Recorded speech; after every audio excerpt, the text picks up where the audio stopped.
Deep in the dense, shadow-draped woods of northern Maine, where the pine trees stand sentinel and the air carries a chill even in summer, a chilling tale unfolded, one that intertwined the darkness of murder with the ancient legend of a skinwalker.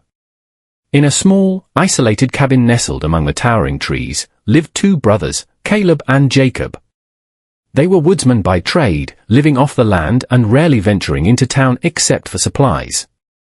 As the days grew shorter and the forest seemed to close in around them, tensions between the brothers simmered beneath the surface. One fateful night, a storm descended upon the forest with a fury unmatched by any in recent memory. Thunder boomed like cannon fire, and lightning split the sky, casting jagged shadows that danced across the cabin walls. Amidst this tempest, a scream tore through the stormy cacophony, a scream that echoed with primal fear and anguish. Caleb, the younger brother, stumbled into town the next morning, his face pale and eyes wild with terror. He spoke of a grisly discovery, a mutilated body found near their cabin, torn apart in a manner that defied any natural explanation. Whispers of a skinwalker began to circulate among the townsfolk, their fear mirrored in Caleb's haunted gaze.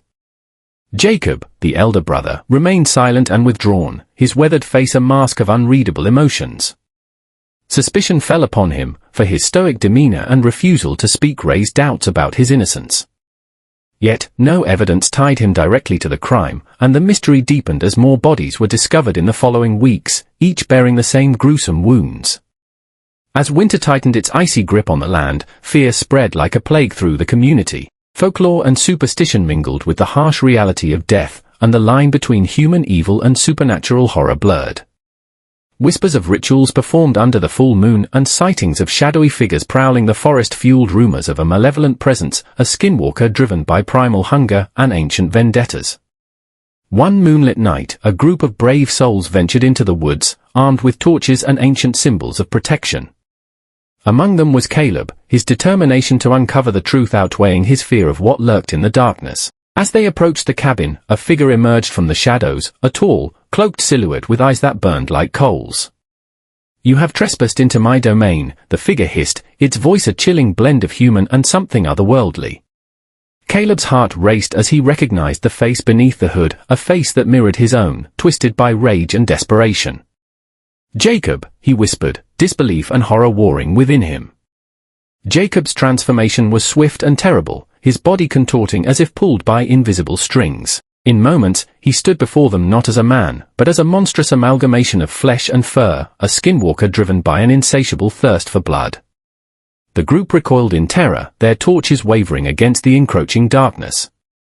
As the skinwalker advanced, Caleb stepped forward, his voice trembling yet firm. "Brother, this ends now. Release yourself from this darkness." For a moment, the creature hesitated, its eyes flickering with a fleeting glimpse of recognition. Then, with a guttural roar, it lunged forward, its claws slashing through the air. In the ensuing chaos, torchlight and shadows danced in a macabre ballet of death and redemption. Blood sprayed amidst desperate cries, as the skinwalker's monstrous form clashed violently with the villagers' desperate defense. When dawn finally broke over the silent forest, only one figure emerged from the darkness, Caleb, blooded but alive, carrying with him the burden of a brother lost to both human frailty and ancient malevolence. As he returned to town, the horror of that night etched into his soul. Caleb knew that some wounds never truly heal, that the line between man and monster, between truth and legend, was as fragile as the threadbare veil that separates the living from the dead in the heart of the haunted woods. Thanks for listening. Please leave a like and subscribe if you want to see more of my content.